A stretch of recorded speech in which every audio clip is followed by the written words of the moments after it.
Vamos falar sobre cinema brasileiro? E hoje a gente vai ler uma notícia que surgiu no portal Exibidor, que vai discutir justamente o cenário do mercado de cinema no Brasil frente ao setor de serviços por aqui. Compreendendo, portanto, como o crescimento do setor de cinema nos primeiros meses de 2024 fez com que o setor de serviços no Brasil crescesse. Nosso objetivo com o vídeo de hoje, então, é compreender como o cinema, como um setor subaproveitado na economia, no PIB brasileiro, pode fazer crescer, inclusive aqui, emprego e muitas outras coisas referentes a esse setor, tá bom? Então vamos discutir isso e também discutir, inclusive, outros mecanismos que podem fazer esse setor crescer, tá bom? Olha só. Tá aqui a notícia: audiovisual impulsiona o crescimento do setor de serviços no Brasil. Mas antes, você conhece a Introdução ao Cinema, o curso de cinema contínuo mais charmoso do Brasil. Ao assinar, você tem acesso a 2 aulas novas todos os meses. E mais do que 2 aulas novas todos os meses, você também tem uma aula bônus ao vivo comigo, onde eu discuto as 2 aulas daquele mês específico a partir de 2 filmes que eu seleciono com vocês. Vocês vão entrar num grupo no WhatsApp assim que vocês assinarem, e lá eu vou dar todas essas informações pra vocês, tá bom? Então 2 aulas novas todos os meses sobre os mais diversos assuntos relacionados à linguagem, teoria, história, crítica, política, filosofia relacionada à produção cinematográfica. Vamos pro vídeo. Audiovisual impulsiona o crescimento do setor de serviços no Brasil. Serviços audiovisuais crescem no Brasil no mês de janeiro 27,6%. E vocês vão ver que, especificamente, o setor de audiovisual no Brasil cresce em razão de um crescimento também no mercado exibidor.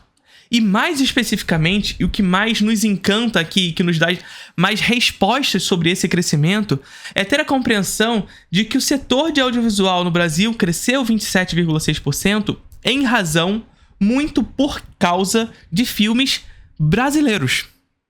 Olha só o que eu tô falando. O setor de audiovisual no Brasil, nesse primeiro mês de 2024, o mês de janeiro, cresceu em razão de filmes brasileiros. E isso aqui nos demonstra algo que eu preciso falar pra vocês logo de cara, pra gente começar o nosso vídeo. Brasileiro gosta de filme brasileiro. E esse será um bordão que eu falarei constantemente aqui com vocês, e constantemente provando esse bordão por A mais B. Nós tivemos em janeiro o lançamento de filmes como Mamonas Assassinas e Minha Irmã e Eu, filme da Tata Werneck com a Ingrid Guimarães.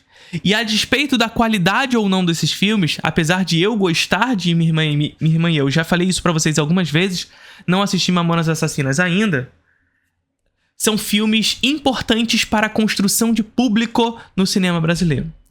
E é isso que aconteceu. Tá bom? Vamos discutir um pouquinho sobre isso. Então, dados da pesquisa mensal de serviços, EPMS, do IBGE, nessa sexta-feira, dia 15, apontam que serviços audiovisuais cresceram 27,6% no Brasil no mês de janeiro, se comparado ao mês de dezembro no último ano. O setor foi um dos principais responsáveis pelo crescimento de 0,7% no volume de serviços prestados no país no período.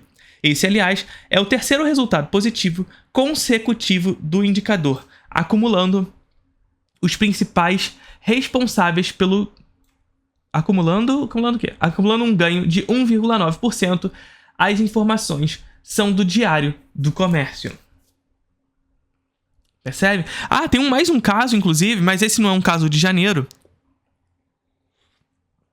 Que assim, Minha Irmã e Eu e Mamonas Assassinas foram responsáveis por mais de 50% do público que foi ao mercado exibidor no mês de janeiro. Vocês estão entendendo o que eu tô falando pra vocês? Do que significa o cinema brasileiro nesse contexto? Mais de 50% do público que foi aos cinemas em janeiro foram para assistir Minha Irmã e Eu e Mamonas Assassinas. Tá bom? Tá bom esses dados pra vocês? Tá bom esses dados aqui pra vocês, pra demonstrar como é importante proteger e financiar o cinema brasileiro? Porque brasileiro gosta de filme brasileiro? Felipe, por que então não é assistido? Tá aí, ele é assistido. E olha que foi assistido sem nenhum mecanismo, hein? Porque imagina com mecanismo. Porque na época em que a gente tinha mecanismos de proteção e que eram precários, nós tivemos algumas das maiores bilheterias da história do nosso cinema. A despeito da qualidade ou não deles. Porque não é sobre qualidade isso aqui. É sobre acesso. É sobre estar nas salas de cinema, disposto a esse público. Porque a qualidade de determinado filme não pressupõe o seu público.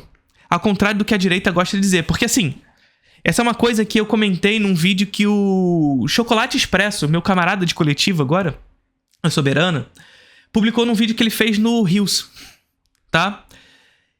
E o que ele fomentou lá? E o que eu comentei nesse vídeo do Chocolate? Que a galera da direita, ela tem uma compreensão meio superficial. É até redundante falar isso, né? Mas ela tem uma visão superficial dessa relação com a realidade material, né? Até porque eles não compreendem a realidade material, eles partem da ideia para a prática, né? Eles tentam enxergar a sua ideia na prática. E qual é a grande questão? Quando a gente fala sobre o cinema brasileiro, a direita costuma falar: cinema brasileiro é uma bosta, é horrível e tudo mais. Ou o cinema... E essa é a mais interessante. O cinema brasileiro não tem público.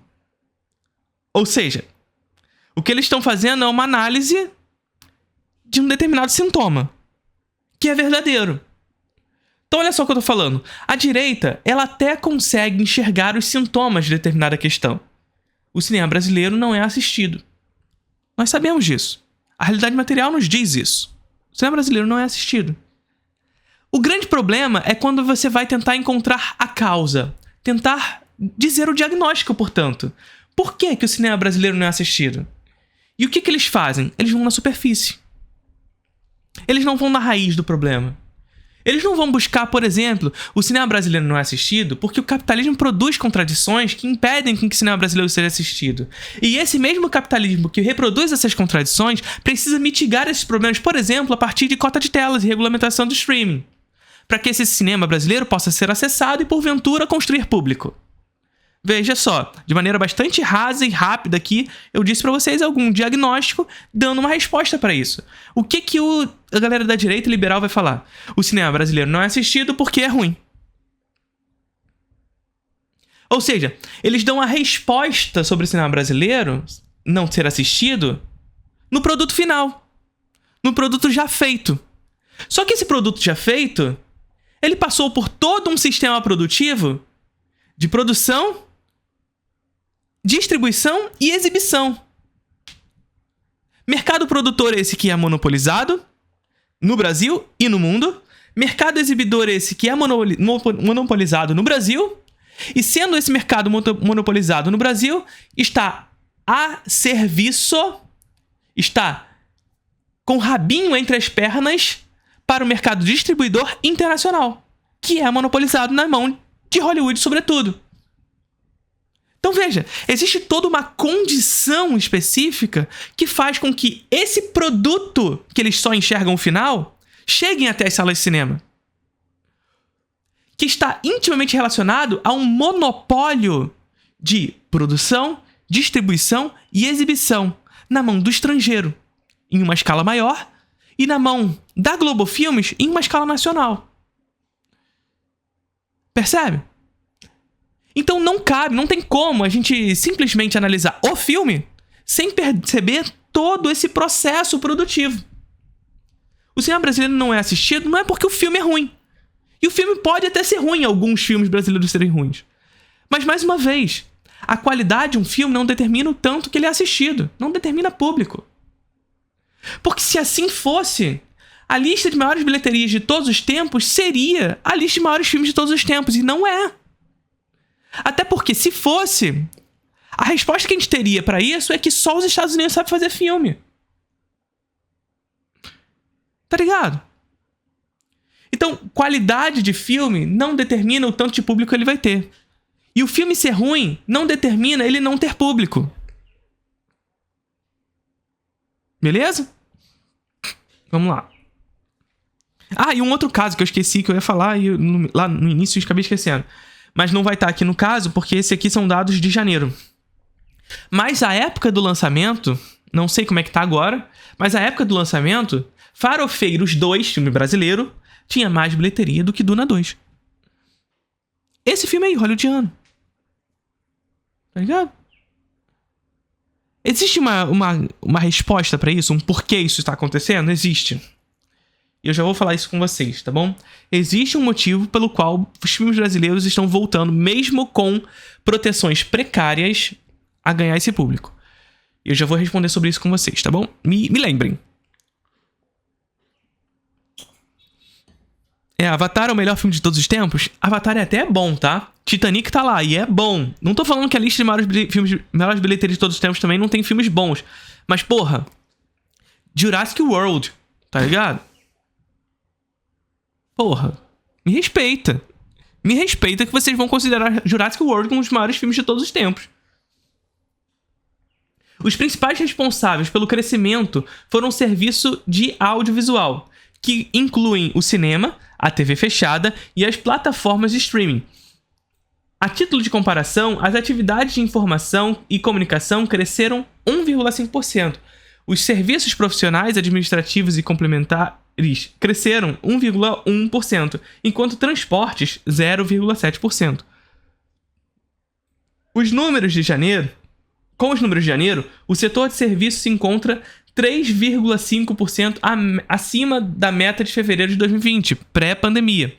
0,7% abaixo de dezembro de 2022, ponto mais alto da série histórica. Esse é o quarto resultado positivo seguido para o setor de informação e comunicação, 1,5%, que acumulou no período do ganho de 3,8%. Rodrigo Lobo, gerente da PMS, destacou que o período de férias escolares foi essencial para o aumento de faturamento dos exibidores. É verdade. Isso aqui é interessante, tá? Rodrigo Lobo, gerente da PMS, destacou que o período de férias escolares foram essenciais para o aumento de faturamento dos exibidores.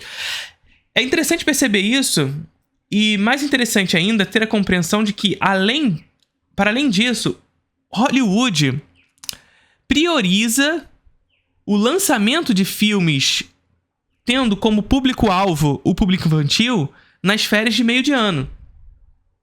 Porque as férias de verão deles é no meio do ano. Então veja, mesmo sendo as férias de janeiro, isso representa um faturamento desses exibidores. E não apenas pelo público infantil. Como eu disse pra vocês, em janeiro, minha irmã e eu e Mamonas Assassinas representou 50% desse público. E ainda tem Nosso Lar 2, tá? Que também foi um público absurdo. Só que eu não lembro se Nosso Lar 2 foi janeiro ou foi fevereiro. Tá? Ou se foi na segunda metade de janeiro. Porque se foi na segunda metade de janeiro, esses dados de 50% provavelmente estão defasados. Foram até mais do que isso o número de público que foi aos cinemas para assistir cinema brasileiro. Porque Nosso Lar também foi um filme que bateu 1 milhão de espectadores. Então, cadê? Onde é que eu parei? Tá aqui. O principal impacto positivo ficou com a parte dos serviços audiovisuais, 27,6%, impulsionado pelo crescimento da receita das empresas que atuam com exibição cinematográfica. Olha só. Impulsionado pelo crescimento da receita das empresas que atuam com exibição cinematográfica. Programadoras de conteúdo TV paga, TV fechada, e plataformas de streaming. Mas eu vou focar nossa atenção aqui impulsionado por crescimento da receita das empresas que atuam na exibição cinematográfica. Ou seja, o mercado exibidor de cinema cresceu e ajudou, portanto, o crescimento do setor de serviços no Brasil. Agora, por que houve um impulsionamento do crescimento da receita das empresas de exibição? Veja só, isso aqui é muito importante para a gente discutir. Porque a sala de cinema, ela vem num período de crise. Nós vimos conversando sobre isso já há algum tempo. Nós estamos vivendo um período de crise do mercado exibidor no mundo. Tá? Por quê? Passamos recentemente por uma pandemia e, junto à pandemia, o crescimento acelerado do setor de streaming. Veja só, o streaming surge lá atrás como um competidor para as salas de cinema. E é um competidor apesar da experiência diferente que oferecem. Experiência diferente não pressupõe ser um setor que não compete com a sala de cinema, tá bom? São setores diferentes, são tipos diferentes de experiência, mas que fazem parte do mesmo setor. Só que a sala de cinema ainda tinha uma vantagem competitiva, digamos assim, muito por conta dessa sua experiência que ela podia oferecer. Com a chegada da pandemia, os streamings crescem absurdamente. E crescendo absurdamente, quando sai a pandemia de jogo, e as salas de cinema ficaram fechadas durante a pandemia, quando voltamos às salas de cinema, elas entram em crise. Porque as pessoas passaram a consumir majoritariamente os streamings e as salas de cinema se tornam cada vez mais caras. O streaming tá caro? Tá. Mas o preço que um espectador de sala de cinema, uma família, vai à sala de cinema para consumir determinado filme, é o mesmo de assinar todos os serviços de streaming. Se você pega uma família de 4 pessoas para ir à sala de cinema, você pode ter certeza. É R$200 no mínimo. No mínimo. Que isso, Felipe? Como assim? Ingresso tá R$50? Não, porque não é só o ingresso. Você pega o ingresso dos adultos e das crianças que vão ao cinema e você pega o que você pode ter certeza. Você vai passar num fast food, você vai passar num outro lugar, naquele outro, porque o cinema foi ao shopping. E, portanto, o cinema está num lugar onde o consumo global se localiza. E esse espectador, portanto, ele é jogado a uma série de estímulos de consumo que, porventura, ele irá fazer. Então, ir ao cinema é uma experiência cara, não só porque o ingresso está caro, mas porque ele é jogado toda uma experiência de consumo. Que na casa dele, ele assina todos os serviços de streaming pelo mesmo valor. O streaming tá caro? Tá caríssimo. Mas para esse espectador que olha pro bolso especificamente, porra, tá valendo mais a pena. Tá valendo mais a pena consumir dessa forma. Sacou? Entretanto, a gente está vendo as salas de cinema retomando esse público. Retomando esse público. E aqui que a gente precisa ter muito cuidado. A gente precisa ter muito cuidado com esses dados. Porque, mais uma vez, olha o que eu estou dizendo para vocês. O crescimento do mercado exibidor brasileiro tem muita causa.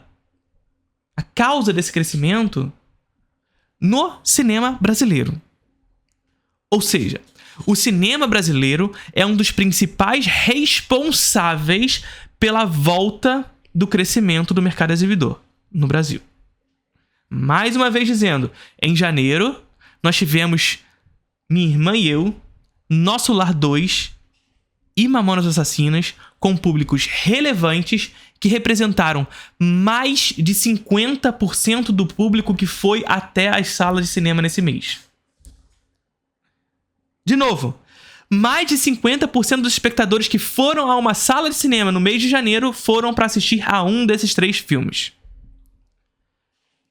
E, portanto, o cinema brasileiro é responsável por esse resgate. E por que eu tô dizendo isso? Por que eu tô dizendo isso? Porque no mundo, a retomada do público nas salas de cinema é mais acelerada quando esse lugar, esse país, tem uma indústria forte. E, portanto, tem uma indústria nacional de produção de filmes nacionais fortes. Quais são alguns dos países que estão retomando de maneira mais acelerada? França, Estados Unidos, Índia. Estão retomando o público às salas de cinema de maneira mais acelerada. Aqui no Brasil, essa retomada é mais lenta. Mas ainda assim, ainda que a retomada seja mais lenta no Brasil, porque a nossa indústria é fragilizada por ausência de sistemas de proteção a essa indústria, ainda assim nós temos respostas. Os filmes responsáveis pela recuperação desse setor passam muito pela presença do cinema brasileiro. Por quê? Porque brasileiro gosta de filme brasileiro. Porque brasileiro gosta de filme brasileiro. Agora, é importante que se diga, nós estamos vivendo uma crise do mercado exibidor. E em momentos de crise, o mercado tende a oferecer mais. Ou seja, dar mais heterogeneidade de escolhas ao seu espectador. E, portanto, se vocês estão vendo filme brasileiro em cartaz no mercado exibidor, é porque esse mercado, em momentos de crise, oferece mais escolhas. Por isso vocês estão vendo cinema brasileiro em cartaz. Por isso vocês estão vendo comédias românticas em cartaz novamente. Coisas que vocês não viam antes, porque o mercado era monopolizado nos filmes de super-herói. E aí vocês viam ao cinema e vocês tinham que assistir ou o filme da Marvel ou o filme da DC. Ou o filme de dinossauros. E porventura, talvez um filme do Spielberg que está escondido ali no cantinho. Mas todos americanos. Havia, portanto, uma homogeneização das escolhas. Durante a crise, o mercado tende a oferecer mais. Mas porque o mercado é bom? Não. Porque houve uma saturação do projeto de padronização do gosto anteriormente apresentado. E é isso. O gosto no capitalismo é construído em direção a um projeto de padronização desse gosto. E gosto no capitalismo é demanda. Demandas são construídas. O que eu quero dizer com isso, então? Que o mercado exibidor, em crise atualmente, e portanto oferecendo mais, está oferecendo porque está buscando um novo padrão. E ao encontrar esse novo padrão que irá lhe dar mais lucro, ele irá seguir nesse padrão. E se não tivermos um sistema eficaz de proteção ao nosso cinema, seja ele regulamentação de telas, regulamentação de streaming e cota de telas, ambos eficazes para mitigar os problemas pelos quais o capitalismo reproduz como contradição, pode ter certeza, o cinema brasileiro vai sair dos cinemas mais uma vez. Vai sair do mercado exibidor mais uma vez. Vamos. Com o período... voltou aqui o caminhão de lixo. Vocês vão ver ele mais alto daqui a pouco. Não se assustem. Mas esse resgate já começou tem uns anos, né? Avatar 2, Barbie, Top Gun e tudo mais. Então, tiveram muito público por aqui. Mas em um momento onde a gente tava engatinhando com o crescimento do cinema brasileiro de novo. A gente saiu da pandemia, Guilherme, e assim, a indústria brasileira tava em frangalhos. E ela galgou esse espaço pouco a pouco, até que pudesse surgir um Minha Irmã e Eu, e o Mamonas Assassinas, e o Nosso Lar 2. Demorou pra isso acontecer. Por quê? Porque nós tínhamos uma indústria nacional fragilizada, sobretudo por 4 anos de governo Bolsonaro. Os 4 anos de governo Bolsonaro foram terríveis para o setor de cultura no Brasil. Terríveis. O que fez com que essa retomada nas salas de cinema fosse muito lenta aqui no Brasil. Apesar de Barbenheimer. Apesar de Avatar 2. Apesar de Top Gun. Que foram pontos específicos ali de construção de público aqui no Brasil.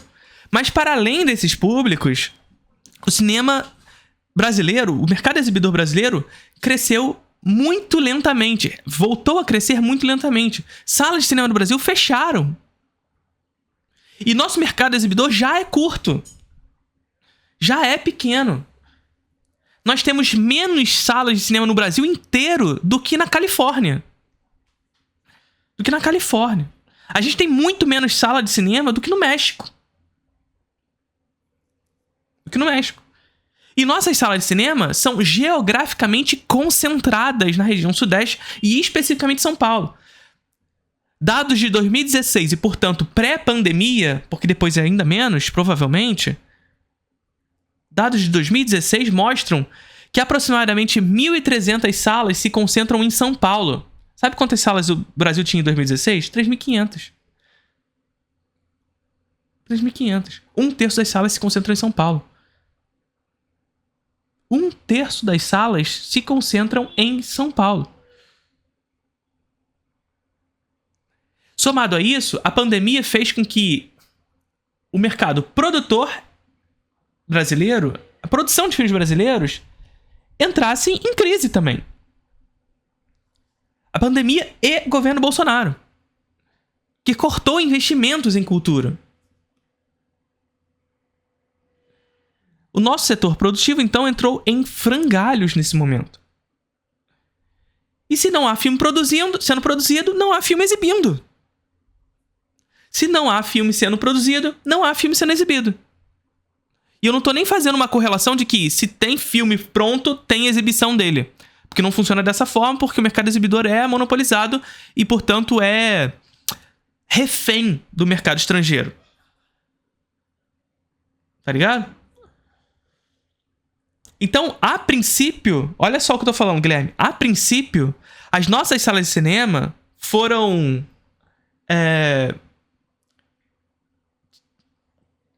reféns, nesse sentido,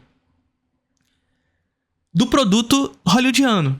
O crescimento do mercado exibidor dependeu do produto hollywoodiano, a princípio.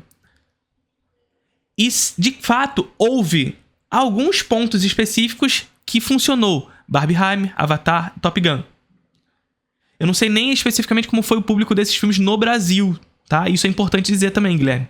Porque o sucesso comercial desses filmes no estrangeiro não pressupõe o sucesso comercial desses filmes no Brasil. Eu sei que alguns desses, evidentemente, foi sucesso comercial no Brasil. Mas muitos deles menos do que se esperava. Com o crescimento paulatino do cinema brasileiro, nós vemos esses filmes começando a ganhar espaço nesse mercado exibidor. Não só ganhar espaço, como tomar mais de 50% do público nas salas de cinema no mês de janeiro. Tá ligado? Então, vamos lá. Com o período de férias, as salas de cinema acabaram recebendo mais público e aumentando o faturamento das empresas desse segmento. Ainda dentro do setor de informação e comunicação, destaco o aumento da receita das empresas que trabalham com edição integrada à impressão de livros, em função da produção de material didático direcionado a escolas. E por último, o setor de tecnologia da informação, 3,8%, também contribuíram para o crescimento do setor no mês. Esse aumento do faturamento dos exibidores de janeiro, inclusive, teve grande contribuição de cinema nacional, como a gente estava falando. A importância do cinema nacional nesse sentido de retomar o crescimento da indústria de cinema de qualquer lugar. Isso não é sobre cinema brasileiro só, gente. Em qualquer lugar, a retomada de público nas salas de cinema está condicionada por uma indústria forte. Porque brasileiro gosta de ver filme brasileiro. Americano gosta de ver filme americano. Inclusive, americano não gosta de ler legenda. Tá ligado? Francês gosta de ver filme francês. Indiano gosta de ver filme indiano. Só que qual é a grande questão? É ter a compreensão de que, apesar de brasileiro gostar de ver filme brasileiro, o cinema brasileiro, ele não tem capacidade competitiva de disputar esse espaço no mercado exibidor com Hollywood. Com Hollywood. Porque o produto ele não simplesmente atende demandas. Essas demandas são construídas. E Hollywood detém consigo o monopólio de produção e exibição. Hollywood possui consigo, portanto, a partir disso, a partir do monopólio, um lobby nesse mercado exibidor. Lobby nesse mercado exibidor. Que chega aqui no Brasil e fala: eu quero tantas salas pro meu filme. E assim será. Se não houver mecanismos de defesa para esse cinema. E é por isso que eu digo para vocês, não havendo um mecanismo eficaz de defesa, porque a cota de telas que foi passada agora é terrível. É melhor ter do que não ter. Mas é precariosíssima. É muito precária. Porque permanece com um sistema de dias. Não oferece ao cinema brasileiro um sistema majoritário dentro das salas de cinema. Um espaço majoritário dentro das salas de cinema. Não. Ainda é um sistema de dias, ou seja, obriga o mercado exibidor a botar um filmezinho ali. E esse filmezinho ela pode botar no horário que ela quiser. Ela bota, sei lá, um filme brasileiro às 2 horas da tarde na segunda-feira. E é isso aí. Que brasileiro vai assistir esse filme? Ninguém. É só pra cumprir horário, só pra cumprir obrigação. Tá ligado? É melhor ter? É melhor ter, mas não funciona. Se não houver um mecanismo de defesa pro cinema nacional, olha o que eu tô dizendo. Isso aqui não é previsão. É materialidade.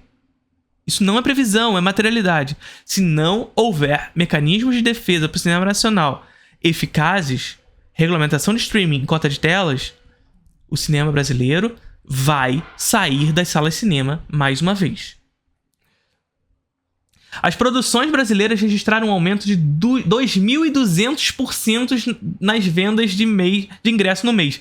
Até por conta daquilo que eu estava falando para vocês. No ano anterior, o cinema brasileiro estava galgando esse espaço em razão da pandemia e do governo Bolsonaro. O que fez com que a indústria do cinema brasileiro, que vinha em crescente na pré-pandemia, entrasse em colapso. E filmes como Minha Mãe e Eu e Nosso Lar 2 superaram a marca de 1 milhão nos ingressos vendidos. Eu não entendi esse Disney aqui. Nosso Lar 2 foi distribuído pela Disney. Olha só isso também, né, gente? Minha Irmã e Eu, Paris Filmes e Nosso Lar 2, Disney. Esses são as distribuidoras desses filmes. Olha só como o mercado como o mercado brasileiro, produtor brasileiro ainda é dependente da distribuição internacional. Olha só o que eu tô falando pra vocês aqui. Olha a importância do surgimento de uma empresa como a Embrafilmes. Olha a importância do surgimento de uma empresa como a Embrafilmes. E quando eu digo em surgimento da empresa como a Embrafilmes ela não precisa ser uma competidora da Ancine, até porque a Ancine é uma agência reguladora. E como agência reguladora, a Ancine, ela regula o mercado exibidor e o mercado produtor e financia esse mercado. Mas o que ela faz? Ela disponibiliza determinados recursos para que o mercado privado venha e faça. Entregando, inclusive, a função de distribuição para o mercado privado. E quando o mercado de cinema no Brasil entrega a função de distribuição para o mercado privado, ela faz concentrar e monopolizar também o mercado de distribuição no estrangeiro. Então a Paris Filmes, a Warner, a Disney vem para cá e distribui inclusive cinema nacional, fazendo com que parte dos recursos ganhos com o cinema nacional vão para o estrangeiro, vão para remessas internacionais. Ou seja, o que a gente ganha com o cinema brasileiro vai para o estrangeiro. Vocês estão entendendo qual é o problema disso tudo? E o surgimento de uma Embrafilme da vida reduz esses problemas, porque a Embrafilme, que já foi a nossa empresa brasileira de filmes, ela funciona como financiadora e produtora e distribuidora de cinema brasileiro. A Embrafilme distribuía os cinemas brasileiros. E ao distribuir o cinema brasileiro, garantia espaço para cinema brasileiro no mercado exibidor. Porque era uma empresa do Estado. Saca? Saca a importância de uma Embrafilme? Para financiar, portanto, produzir e distribuir cinema brasileiro. Na comparação com janeiro do ano anterior, o volume de serviços apontou uma expansão de 4,5% em janeiro de 2024. Em termos setoriais, 4 das 5 atividades investigadas também mostraram ganho de fôlego na passagem do período de outubro a dezembro do ano passado. 0,6% para janeiro de 2024, 4,5%. Com destaque para reversões de comportamento verificadas nos setores de serviços de menos 4,4% para 3,1%. E transportes de menos 3,6% para 3,1%. Além disso, os serviços de informação e comunicação de 1,5% para 6,8% e os profissionais administrativos complementares de 2,6% para 5%. Ampliaram a magnitude da expansão nos intervalos analisados. Então veja, mais uma vez, para a gente finalizar o nosso vídeo aqui. Brasileiro gosta de filme brasileiro. E tudo nos demonstra isso. E especificamente, nós temos 2 momentos fundamentais para a gente compreender isso. Momentos de crise do mercado exibidor, que, portanto, passa a oferecer mais produtos. E quando esses produtos são oferecidos de maneira mais heterogênea, digamos assim, a gente tem a capacidade, de maneira um pouco mais... com um pouco menos de barreiras, digamos assim, e assim é muito pouco mesmo, compreender essa realidade de maneira mais direta. E nesse momento de crise, a gente vê cinema brasileiro é acessado. Tem público. Ah, Felipe, mas olha só, apesar de minha irmã e eu ter tido mais de 50% do público no mercado exibidor brasileiro, ele nunca vai atingir a bilheteria de Avatar, que atinge bilhão. É claro, meu querido, ô gafanhoto, a gente precisa ter uma análise de escala, pequeno gafanhoso. Temos que ter uma análise de escala. O mercado dos Estados Unidos, o mercado de Hollywood é o mundo. O mercado da indústria de cultura, da indústria de cinema no Brasil, é o Brasil. Então a gente tem que fazer uma análise comparativa de Brasil com Brasil.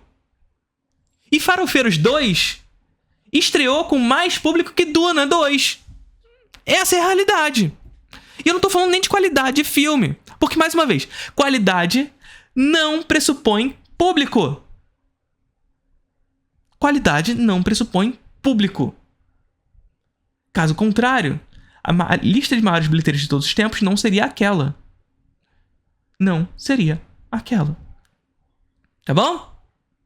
Então tá bom. Curtiram o vídeo?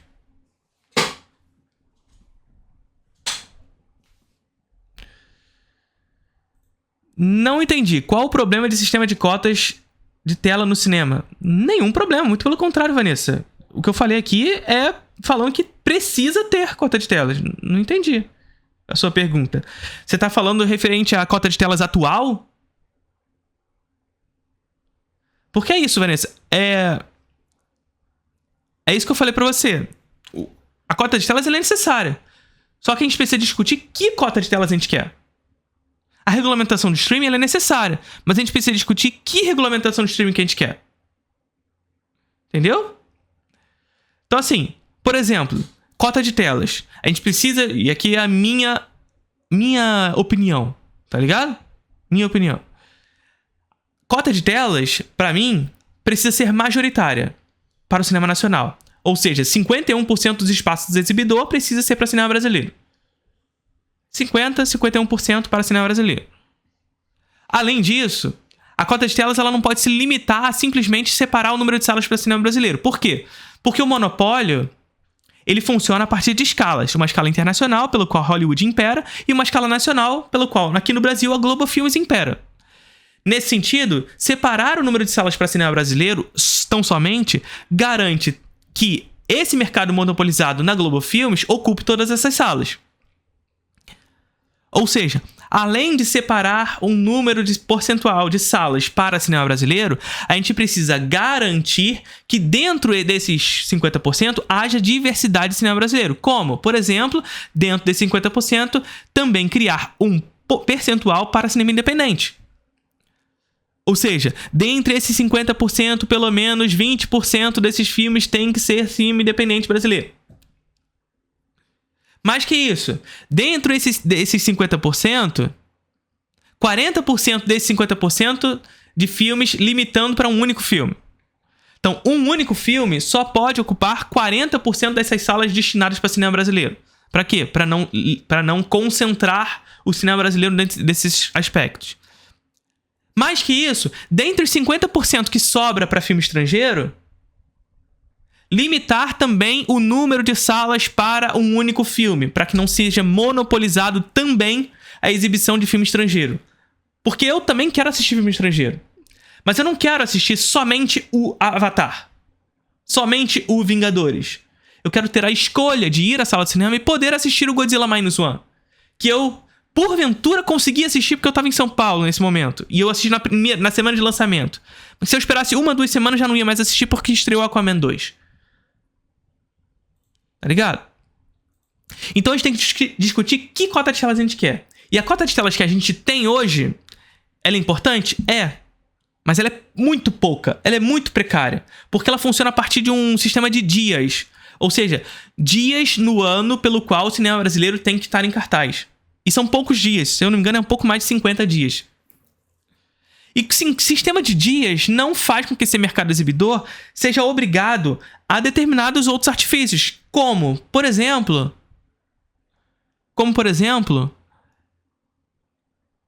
em que horário esse filme vai ser exibido. E, portanto, o mercado exibidor pode escolher, se quiser, colocar esse filme 2 horas da tarde, numa segunda-feira. não acessando, portanto, o horário nobre do mercado exibidor. O que acaba sendo uma não escolha. Porque colocar um filme brasileiro 2 horas da tarde da segunda-feira não é escolha. Não é escolha. Não é proteção. Sacou? E além disso, oferecer para o mercado exibidor tão somente um sistema de dias faz também com que esse mercado exibidor tenha que possa simplesmente pegar um filme e colocar lá, nesse mesmo horário, e ponto. É um filme brasileiro meio que ali se vira, que não vai construir público e que inclusive vai alimentar o desejo primitivista do liberal de dizer, tá vendo? A gente bota o cinema brasileiro lá e ele não é assistido. Tá ligado? Então é importante a cota de telas. Agora, é importante que a gente discuta que cota de telas a gente quer. Tá bom? Tá vendo aquele vídeo ali? Exclusivo pra membros. Curtiram o vídeo?